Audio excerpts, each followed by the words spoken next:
হে WhatsApp guys, কেমন আছো সবাই? আশা করি সবাই খুব ভালো আছো। র্যান্ডম অ্যানিমেশনের আরেকটা ভিডিওতে তোমাদেরকে স্বাগতম। গতকালই আমরা ডেথ নোটের ফার্স্ট ভিডিওটা দিয়েছি, বাট আশানুরূপ আমরা সাড়া পাইনি। তবে এটা আসলে আমাদের এক্সপেরিমেন্টাল একটা সিরিজ ছিল। যদি আমরা আশানুরূপ সাড়া না পাই তাহলে 37টা পর্ব আমরা কাভার করতে পারবো না। তার উপর আমরা চেষ্টা করছি দুটো করে এপিসোড একসাথে কাভার করতে, প্রচন্ড কষ্ট হচ্ছে। তো মিনিমাম একটা ভিউ না পেলে দেখা যাবে যে আমরা সিরিজটা কন্টিনিউ করতে পারবো না। তো এই জন্য যারা ডেথ নোটের ফ্যান রয়েছে, যারা অলরেডি দেখেছো তারাও সাপোর্ট করো, আর যারা দেখোনি তারাও এটা দেখো, এনজয় করো। বাড়তি কোনো কথা বাড়াবো না, ছোট্ট একটা কমার্শিয়াল বিজ্ঞাপন দেবো, তারপর আমরা মূল ভিডিওতে চলে যাবো। আর বিজ্ঞাপনটা তোমরা স্কিপ করবে, সেজন্য তোমরা যেটা করবে ডিসক্রিপশনে গিয়ে ডুরাশনে ক্লিক করে মূল ভিডিওতে যাবে। আর আরেকটা ওয়ে আছে, সেটা হচ্ছে তোমরা নিজেরাও ভলেন্টারি করতে পারো। কমেন্টে গিয়ে তোমরা যদি ডুরাশনটা লিখো, কেউ তোমার কমেন্ট থেকে যদি ক্লিক করে সেখান থেকে সরাসরি মূল ভিডিওতে চলে যেতে পারবে, তো যেভাবে তোমরা চাও। তো বিজ্ঞাপনটা আমি প্লে করে দিচ্ছি, বাট তোমরা কোনোভাবেই কিন্তু কোনো ওয়েবসাইট বা অ্যাপে যেও না। হ্যালো বন্ধুরা, আজ আমরা তোমাদের এমন একটা অ্যাপের সম্পর্কে বলতে চাই যে অ্যাপটির অফিসিয়াল পার্টনার হচ্ছে পিএসজি। আর এখানে অনেকগুলো ম্যাচ খেলে ল্যাপটপ, আইফোন, স্মার্ট ওয়াচ এবং আরো অনেক ক্যাশ প্রাইজ জেতার সুযোগ রয়েছে। আর এই অ্যাপটাতে তুমি সকল ধরনের লাইভ ম্যাচের রেজাল্ট দেখতে পারবে এবং সেই ম্যাচের স্কোর অনুমান করে গেমও খেলতে পারবে, যেমন কোন টিম জিতবে, কোন টিম কত রান করবে, কে সর্বোচ্চ স্কোর করবে। এছাড়া বিভিন্ন ধরনের গেম রয়েছে, সেগুলো খেলেও ইনকাম করতে পারো। আর রেজিস্টার করার সময় আমাদের যে প্রোমো কোডটা রয়েছে, যেটা ব্যবহার করলে প্রথম ডিপোজিটে 26,000 টাকা পর্যন্ত বোনাস পেতে পারো। আর এই টাকা তুমি খুব সহজে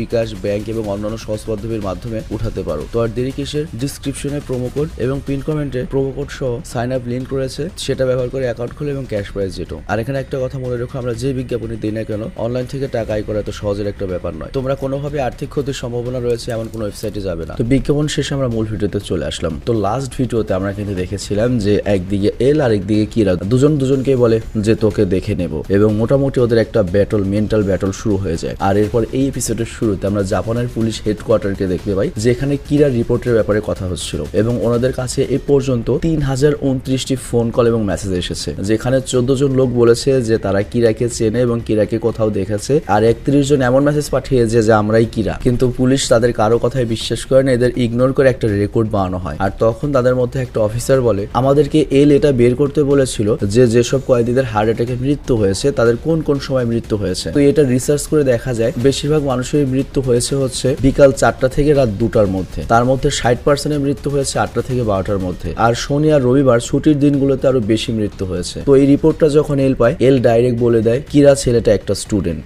আর শুনতে এরকমই লাগছে, আর দেখে মনে হচ্ছে সে কোনো বাচ্চা যে নিজেকে ঈশ্বর বানাতে চায় এবং দুনিয়াতে ইনসাফ আনতে চায়। আর এল এর সাথে আরো বলে, যদি আপনাদের মনে হয়ে থাকে কিরা কোনো বাচ্চা নয়, তাহলে এই জিনিসটা আপনাদের মাথা থেকে ঝেড়ে ফেলতে হবে। কিরা বাচ্চা হতে পারে, ম্যাচিউর হতে পারে, তবে সে স্টুডেন্ট। আর তখন মার্কসরা উঠে দাঁড়িয়ে বলে, আমি এটা বলবো না যে কিরা যেটা করছে সঠিক করছে, কিন্তু কিছুদিন ধরে যেটা দেখা যাচ্ছে যে জাপানে ক্রাইম রেট অনেক কমে গিয়েছে। কিন্তু বেশিরভাগ অফিসারই মার্কসরার কথা ইগনোর করে এবং চিপও মার্কসরাকে বসিয়ে দেয়। আর তারপর এল বলে, আপনাদের কাছে আমার আরেকটু সাহায্যের প্রয়োজন, কিছু মনে করবেন না। যেসব ব্যক্তি মারা গিয়েছে তাদের আইডেন্টি বা পরিচয় কি টিভি বা নিউজ পেপারে কোনোভাবে প্রকাশ করা হয়েছিল, যেমন তাদের ছবি, নাম, পরিচয়, এগুলো কি বাইরে অ্যাভেলেবল ছিল? আর এরপর মিটিং শেষে মার্কসরা চিপের কাছে মাপ চায় যে মিটিং এর মধ্যে সে বাহাত দিয়েছিল। আর তখন চিপ বলে, এটা কোনো ব্যাপার না, ঠিক আছে। দেখো, তুমি যদি মনে করো যে কিরা অনেক ভালো কাজ করছে, এটার জন্য ওকে অ্যাওয়ার্ড দেওয়া উচিত, তাহলে অবশ্যই সেটা খারাপ একটা কিছু, কারণ আইন নিজে হাতে নেওয়ার অধিকার কারো নেই। আর এরপর আমরা অন্য সিনে দেখতে পাই যেখানে লাইট তার ছোট বোন সায়ুকে পড়াচ্ছিল, আর তখন তার বাবা বাসায় আসে আর সায়ু তখন সেখান থেকে চলে যায়। তো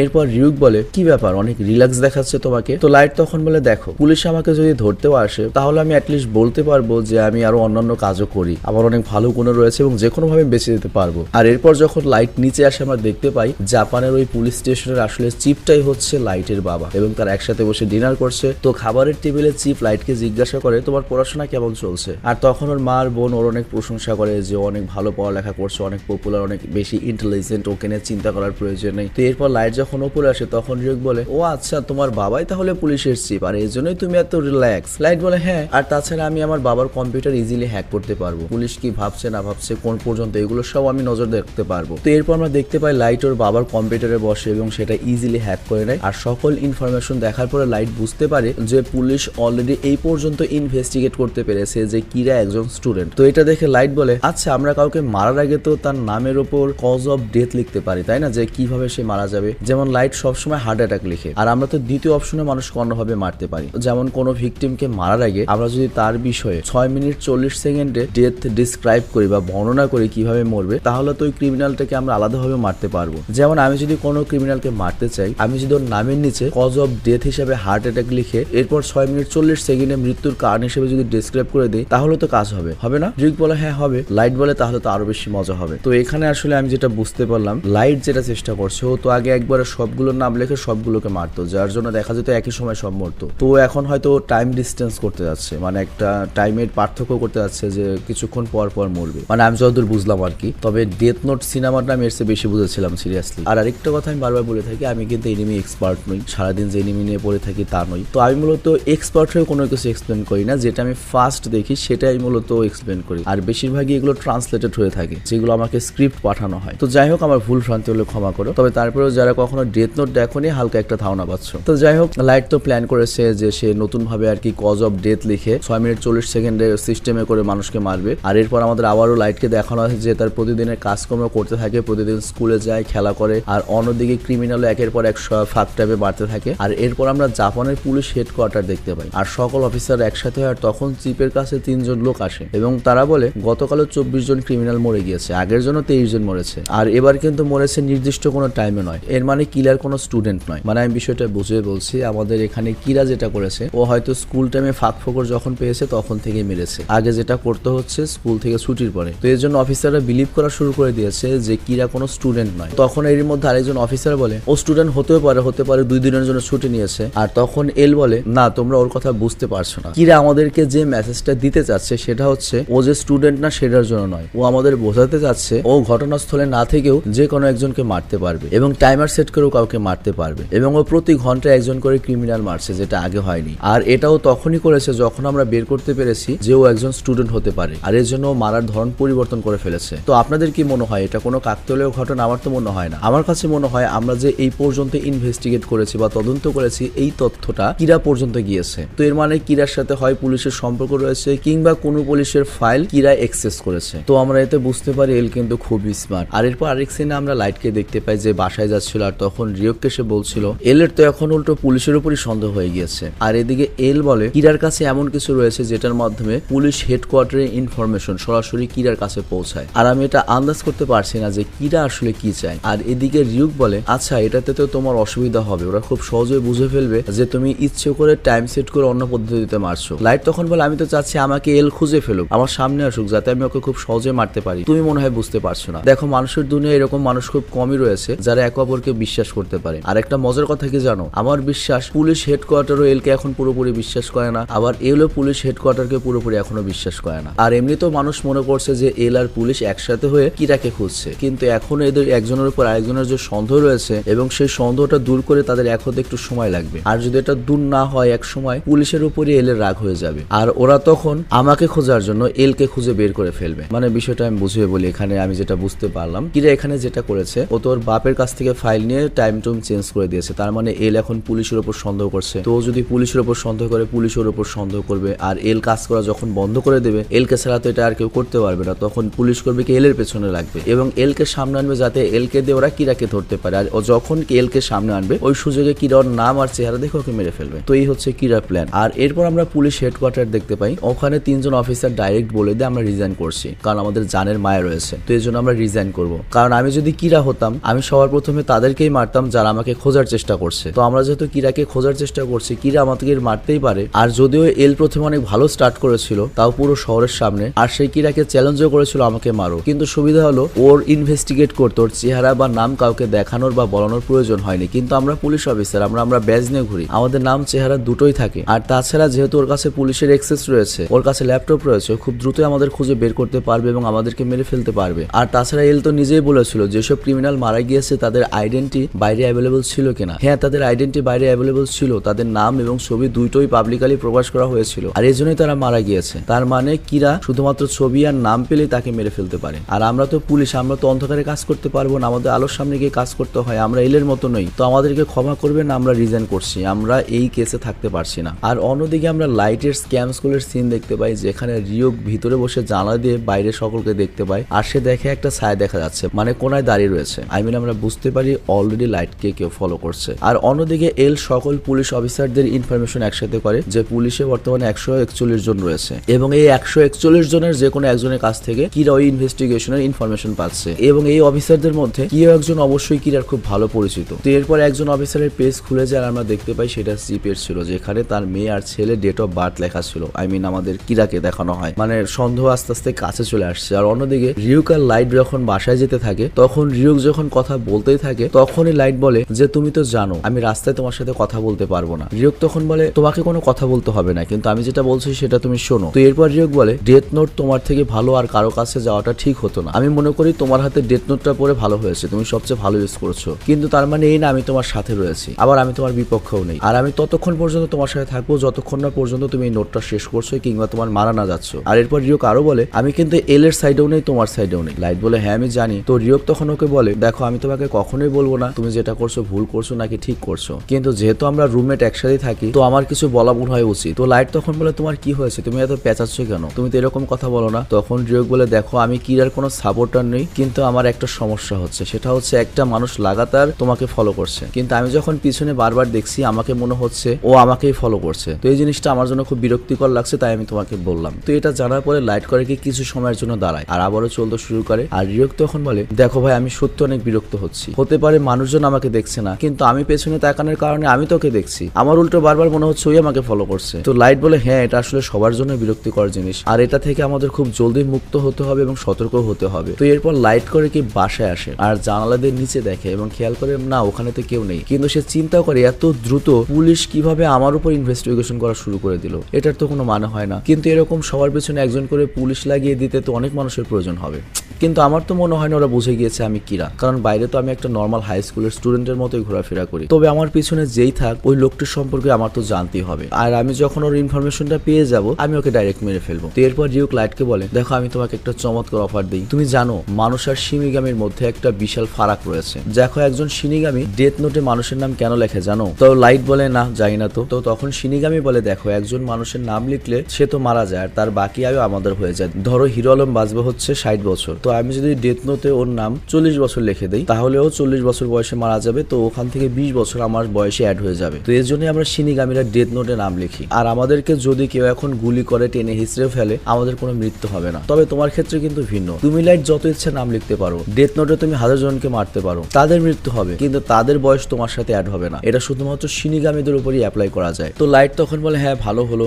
শিনিগামী সম্পর্কে জানলাম। আর এরপর রিউক বলে এর চেয়ে আরো ভালো একটা তথ্য রয়েছে যেটাকে দ্বিতীয় ফারাক বলা যেতে পারে। তো এটা হচ্ছে তুমি কি জানো একজন শিনিগামী একটা মানুষকে যখন দেখতে পায় তখনই তার নাম জেনে ফেলে। আর জানো এটা কিভাবে হয়? আমাদের শিনিগামীদের চোখ দিয়ে আমরা যে কোনো মানুষের দিকে তাকালে তার মাথার উপরে আমরা নাম দেখতে পাই এবং তার আর কত বছর আয়ু রয়েছে সেটা আমি দেখতে পাই। আর এটা শুনে লাইট তো পুরো চমকে যায় আর বলে তার মানে আমার মাথার উপরে তুমি আমার নাম এবং আমি কতদিন বাঁচবো এটা দেখতে পাচ্ছ? তো শিনিগামী তখন বলে হ্যাঁ এটা আমি দেখতে পাচ্ছি, আর আমি যদি এটা মানুষের টাইমে কনভার্ট করি তাহলে আমি বলতে পারবো তুমি আর কত বছর মানুষের বছরে বাঁচবে। কিন্তু একটা সমস্যা রয়েছে, হতে পারে আমার মুখটা অনেক বড় কিন্তু আমার মুখ থেকে এই কথাটি তুমি কখনোই বের করতে পারবে না তুমি আর কতদিন বাঁচবে বা নামটাও তুমি জানতে পারবে না। আর শিনিগামীদের মধ্যে কিন্তু এমন কিছুই হয় না যে ওদের কারো নাম মনে আছে, ওরা যাকে মারতে যাচ্ছে ওরা যাকে মারতেছে অটোমেটিক্যালি তার নাম দেখতে পায়, প্লাস কত বছর জীবন অ্যাড হতে যাচ্ছে সেটাও দেখতে পায়। তো আমাদের চোখ ডিফারেন্ট, তো এটাই হচ্ছে তোমার আর আমার মধ্যে পার্থক্য। কিন্তু তুমি কি এটা জানো কোন শিনিগামীর ডেথ নোট যদি নিচে পড়ে যায় আর সেই ডেথ নোটটি যে মানুষটা পাবে সেই মানুষটির সাথে ওই শিনিগামীর যদি থাকে তাহলে ওই শিনিগামী কিন্তু তার চোখটা ওই মানুষটিকে দান করতে পারে। তো বিষয়টা আমি বুঝিয়ে বলি। তো শিনিগামীর যে চোখটা রয়েছে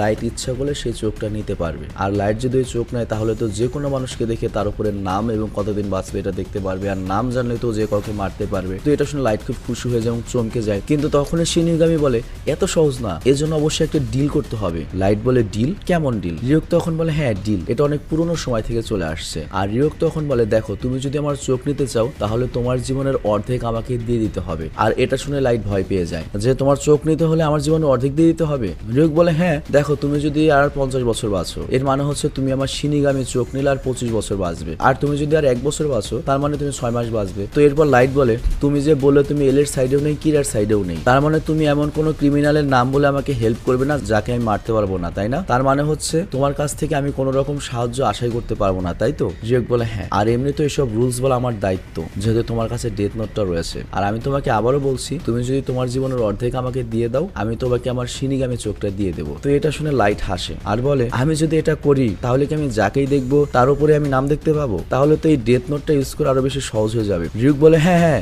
সহজ হয়ে যাবে, তাহলে কি আমরা ডিলটি করবো? আর তারপর আমরা সেই লোকটাকে দেখি যে ডিটেকটিভটা লাইটের বাসার নিচে দাঁড়িয়ে রয়েছে এবং লাইটকে স্টক করছে। আর এখানে এপিসোডটা শেষ হয়ে যায়। তো এবার চলো আমরা 4 নম্বর এপিসোডে চলে যাই। অ্যাকচুয়ালি আমি চাচ্ছি ডেথ নোটটা দ্রুত শেষ করতে। এর সাথে চেইনসো ম্যানের বেশ কিছুদিন ধরে ভিডিও আসেনি। চেইনসো ম্যানের পরবর্তী স্ক্রিপ্টও আমি তৈরি করতে বলেছি, যাতে খুব দ্রুত চেইনসো ম্যানেরটাও শেষ হয়ে যায়। তো জানি না কি হবে, তবে তোমাদেরকে আমি রিকোয়েস্ট করব, আমরা যে সিরিজ আনি না কেন, যেটাই আনি না কেন, তোমরা অবশ্যই আমাদের সাথে সবসময় থাকবে। তো এবার চলো 4 নম্বর এপিসোডটায় চলে যাই। তো এপিসোড 4 এর শুরুতে আমরা দেখতে পাই শিনিগামীদের যে দুনিয়া রয়েছে সেখানে, এবং ওখানে রিউকের যে বন্ধু বান্ধব বা প্রতিবেশী যে শিনিগামীরা ছিল তারা রিউকের ব্যাপারে কথা বলছিল যে সত্যি কি রিউকের ডেথ নোটটি মানুষের দুনিয়ায় পড়ে গিয়েছিল। আর তখন আরেকজন বলে, সত্যি যদি এটা হয়ে থাকে তাহলে তো রিউকে ততদিন ওই মানুষের দুনিয়াতে থাকতে হবে যতদিন না ওই ডেথ নোটটির সকল পৃষ্ঠা শেষ না হয়ে যায় অথবা ওই মানুষটা মারা না যায়। আর তখন একজন শিনিগামী বলে, আমার জানা মতো রিউকের কাছে তো 2টা ডেথ নোট রয়েছে। আর তখন আরেকজন বলে, ওর কাছে 2টা ডেথ নোট কই থেকে আসলো? আর এরপর আমরা পৃথিবীতে লাইটের সিন দেখতে পাই। তো লাইট রিউককে জিজ্ঞেস করে,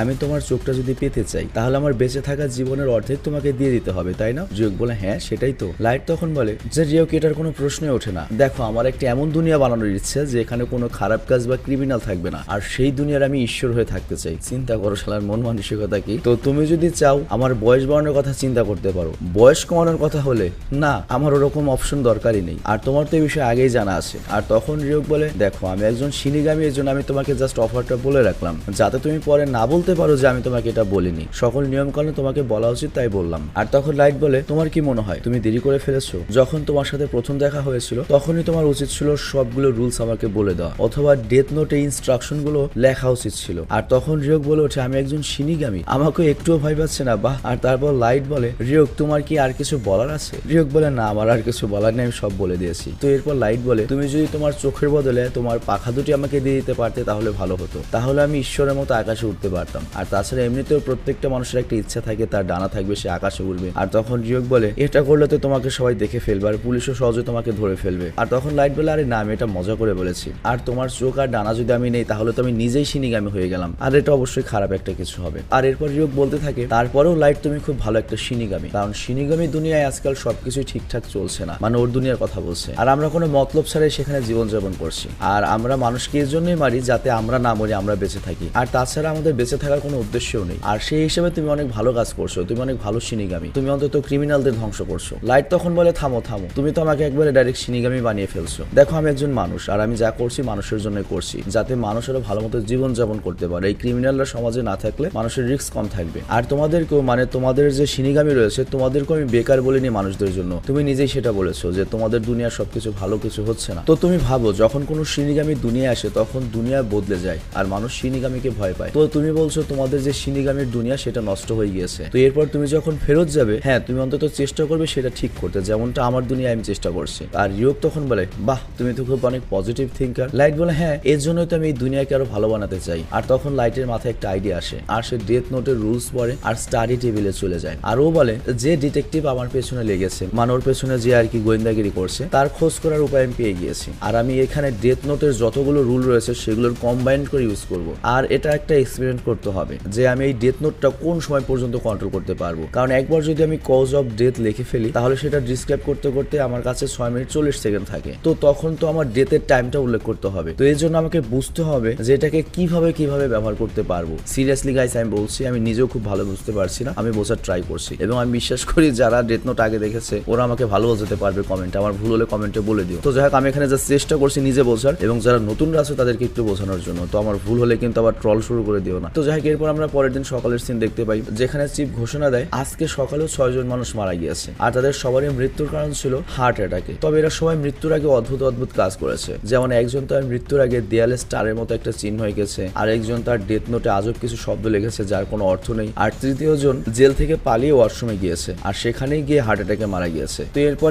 এল এর যে চামচা সে করে কি এগুলো কালেক্ট করে এবং এল কে পাঠায়, আর এল এইসব দেখে বলে এই লেটারগুলো তো দেখে মনে হচ্ছে ক্রিমিনালরা কিরাকে ভয় পেয়ে তারপর এগুলো করেছে। তো আমি তো আগে থেকেই জানি যে কিরা ক্রিমিনালদের মৃত্যু কন্ট্রোল করতে পারে, কিন্তু এটা দেখে আমার কাছে মনে হচ্ছে ও কি ক্রিমিনালদের মৃত্যুর আগে ওই ক্রিমিনালরা কোন কাজকর্ম করবে সেটাও কি কন্ট্রোল করতে পারে। তো এরপরে এল চিফকে কল করে বলে যে এইসব জিনিস আপনি কিন্তু নিউজে দেখাবেন না, কারণ আমার কাছে মনে হচ্ছে কিরা কোন রকম এক্সপেরিমেন্ট করছে যে ওর কি কি সক্ষমতা রয়েছে। তো আমরা যদি এটা নিউজে দেখাই তাহলে কিরা বুঝে ফেলবে যে ওর এক্সপেরিমেন্টটা সঠিক হচ্ছে এবং ও ক্রিমিনালদের টেস্ট সাবজেক্ট হিসেবে ব্যবহার করছে। তো এসব করে কি করতে চাচ্ছে এটা এখন আমি বুঝতে পারছি না, তবে খুব শীঘ্রই ধরা যাবে। আর এরপর আমরা দেখি লাইটকে আবারও সে তার বাবার কম্পিউটার হ্যাক করেছে আর সে এই সব ইনফরমেশন পেয়ে যায় যেখানে সকল ক্রিমিনালদের মৃত্যুর রিপোর্ট রয়েছে। আর এটা দেখে লাইট বলে আমি যেমনটা ভেবেছিলাম সেভাবেই কাজ হয়েছে। প্রথম ভিকটিম বাথরুমে দৌড়ে গিয়ে সেখানে মারা গিয়েছে, দ্বিতীয় ভিকটিম মারার আগে স্টার সিম্বল বানিয়েছে যেমনটা আমি এঁকেছিলাম, আর তৃতীয় ভিকটিম মৃত্যুর আগে সেই শব্দগুলো লিখেছে যেটা আমি ডেথ নোটে লিখেছিলাম। তো প্রথম তিনজনকে আমি যেভাবে বলেছিলাম সেভাবে মারা গিয়েছে, কিন্তু বাকি তিনজনকে আমি যেভাবে বলেছিলাম সেই তিনজন সেভাবে মারা যায়নি, কারণ এদের একজনের মৃত্যুর টাইম আমি দিয়েছিলাম 1 ঘন্টার মধ্যে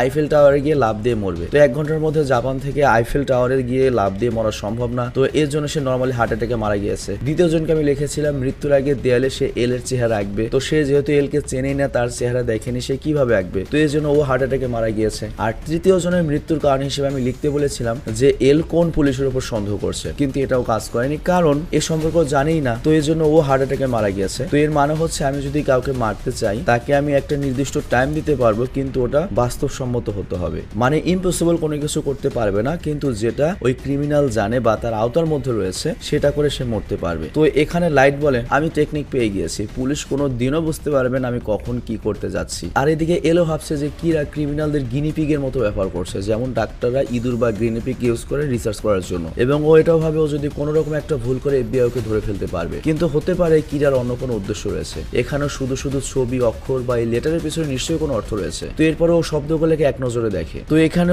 উপরের লাইন যখন এল খেয়াল করে সে দেখতে পায় যে লেখা রয়েছে কি এল তুমি কি জানো, মানে এখানেও কিরা ইনডাইরেক্টলি এল এর জন্য একটা মেসেজ ছেড়ে গিয়েছে। তো এরপরে আমাদের লাইটকে দেখানো হয় আর লাইট বলে এখনই আসল খেলা শুরু হবে। আর তারপর আমরা একজনের ছবি দেখি আর বলে ও এমন একজন ক্রিমিনাল যে গতকাল একটা ব্যাংক লুট করতে গিয়েছিল আর সেখানে কিছু মানুষদের উপর হামলাও করেছে এবং পুলিশ তাকে ধরতে পায়নি, পালিয়ে গিয়েছে। আর এরপর আমরা দেখতে পাই লাইট একটা মেয়েকে কল করে আর তারপর আমরা দেখি লাইট এখানে ডেট করতে এসেছে ওই মেয়ের সাথে, আর এখানেও কিন্তু ওই ডিটেকটিভটি লাইটের পিছু করছে। তো যাই হোক লাইট তো আর এটা খেয়াল করেনি, লাইট ওই মেয়েটিকে দেখে খুশি হয়ে যায়, মনে মনে বলতে থাকে ভালোই হয়েছে ও এসেছে, না হলে আমার আজকের দিনটা নষ্ট হয়ে যেত। আর তারপর রিউকোকে জিজ্ঞেস করে তুমি আসলে কি করতে যাচ্ছ ভাই বলো তো। তখন লাইট বলে তোমার তো জানার কথা, কারণ আমি তো তোমার সামনেই ডেথ নোট লিখেছিলাম যে আমি কি কি করবো আজকে। রিউক তখন বলে না আমি ইচ্ছা করে দেখিনি, তাহলে তো মজাটা নষ্ট হয়ে যায়, আমি নিজে দেখতে চাই নিজের চোখে তুমি কি করতে যাচ্ছ। তো এরপর লাইট ওই মেয়েটির সাথে দেখা করে আর দুজনে মিলে একটা বাসে করে চলে যেতে লাগে, আর ওই বাসের ভেতর ওই ডিটেকটিভও চলে আসে আর লাইট ওই ডিটেকটিভকে দেখে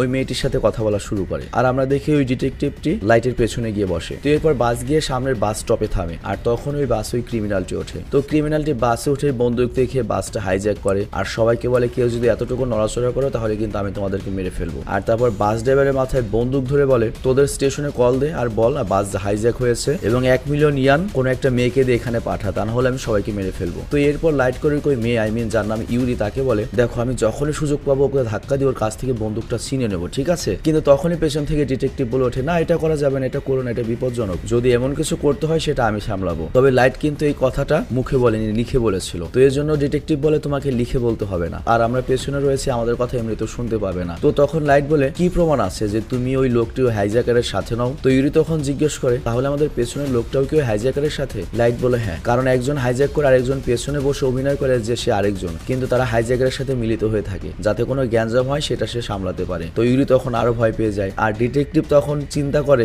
না এটা কিরা নয়, কিরা হলে এতক্ষণে ওই লোকটির নাম লেখে ওর হার্ট অ্যাটাক করে মারিয়ে ফেলতো। তো এরপর ডিটেকটিভ বুঝতে পারে লাইট একটা সাধারণ ছেলে, তো এর জন্য তার আইডি কার্ডটা বের করে লাইটকে দেখায় এবং বলে টেনশনের কারণ নেই। তো লাইট দেখতে পায় উনি একজন এফবিআই এর সদস্য আর লাইট বুঝে ফেলে এল এফবিআই এর সাহায্য নিচ্ছে ইনভেস্টিগেশনের জন্য এবং ওর মতো অনেক যুবককে হয়তো টার্গেট করা হচ্ছে এভাবে। তো এরপর লাইট দেখতে পায় ওই ডিটেকটিভের নাম হচ্ছে রে পেনপার। তো যাই যখন লাইট দেখে যে উনি এফবিআই এমন একটা ভাব করে যে খুব খুশি হয়েছি আর বলে হ্যাঁ আপনার উপর আমার ভরসা রয়েছে, কিন্তু আপনার কাছে আমি এটা শুনতে চাইবো না যে পাবলিক বাসে একজন এফবিআই এজেন্ট কি করছে, কিন্তু আপনার কাছে তো অবশ্যই বন্দুক আছে তাই না? আর যদি থেকে থাকে তাহলে আপনি হাইজ্যাকারকে সামনে নেবেন তাই না? তো যাই হোক রে পেনপার এই কথাগুলোতে খুব একটা ধ্যান দেয় না, সে বুঝে ফেলে এই লোকটি ড্রাগ অ্যাডিক্টেড আর সে কয়েকদিন আগেই ড্রাগ নেওয়া অবস্থায় একটা ব্যাংক লুট করতে গিয়েছিল এবং 3 জনকে মেরে পালিয়ে গিয়েছিল এবং সে খুবই বিপজ্জনক। তো এখন লাইট চিন্তা করে ওর কোনো চিন্তা করার কারণ নেই, কারণ এখানে কোনো গান পয়েন্ট হবে না, মানে লাইট হয়তো এখানে আগে থেকেই কোনো প্ল্যান প্রোগ্রাম করে এসেছে ওর ডেথ নোটের সাহায্যে। তো হঠাৎ করে লাইট করে কি তার পকেটে হাত দেয় আর হাত যখন বের করে ওর পকেট থেকে একটা কাগজ নিচে গিয়ে পড়ে। তো লাইট যখন সেটা উঠাতে যায় তখন ওই ক্রিমিনাল ওকে দেখে ফেলে এবং বলে তুমি কি করছো, কি করছো এখানে, তুমি নোট পাস করছো,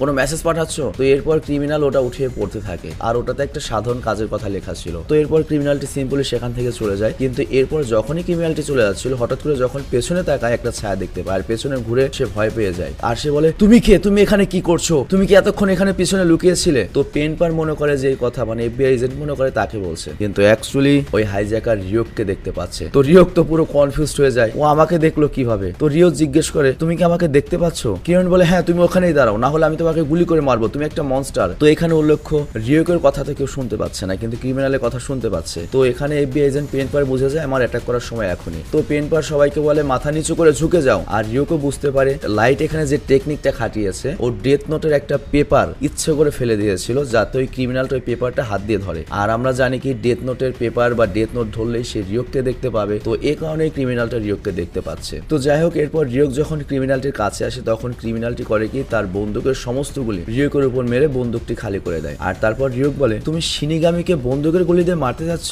তুমি তো একটা গরু। কিন্তু লাইট বুদ্ধিমান, আর এমনিতেও ক্লাস টপার, আর এরই সাথে ওর পিছু করে ওই গোয়েন্দাকেও ধরে ফেলেছে, তার নামটাও বের করে ফেলেছে। আর এদিকে আমরা দেখি রে পেনপার পেছন থেকে দৌড়ে ক্রিমিনালকে ধরার চেষ্টা করে, কিন্তু ক্রিমিনালটা ওই বাস ড্রাইভারকে থামিয়ে বাস থেকে নেমে পড়ে। আর ওই মুহূর্তে একটা গাড়ি এসে ক্রিমিনালটিকে চাপা দিয়ে মেরে ফেলে এবং ক্রিমিনালটি ওই জায়গাতেই মারা যায়। আর এটা দেখে সবাই অবাক হয়ে যায়। আর তখন লাইট বলে 11:45, তার মানে একদম পারফেক্ট টাইমে। আর এখানে আমরা দেখতে পাই আসলে লাইট তার নোটবুকে কি লিখেছিল। লাইট লিখেছিল ওই ওয়ান্টেড ক্রিমিনাল যার নাম হচ্ছে চিরো কোসারিডা, যার অ্যাক্সিডেন্টাল ডেথ হবে। আর তার আগে সে লিখেছিল 11:31 সে স্পেস লাইন বাসে উঠবে, আর তারপর সে বাসটা হাইজ্যাক করার চেষ্টা করবে, ওর হাতে একটা বন্দুক থাকবে, কিন্তু কিছুক্ষণ পরেও একটা মনস্টারকে দেখতে পাবে এবং মনস্টারের উপর গুলি চালিয়ে বন্দুকের গুলি শেষ করে ফেলবে। আর এরপর বাস থেমে রাস্তায় নিয়ে পড়বে, আর ওই মুহূর্তেই একটা গাড়ি এসে ওকে চাপা দিয়ে দিবে। আর সেটা হবে ঠিক 11:45। আর ঠিক তাই হয়েছে। তো এরপর লাইট বলে ডেথ নোট কখনো মিস করে না। আর এর পরের নাম্বার হবে তোমার এফবিআই এজেন্ট রে পেনপার। তো বুঝতেই পারছো আমাদের লাইট কিন্তু ডেথ নোটের উপর এক্সপার্ট হয়ে যাচ্ছে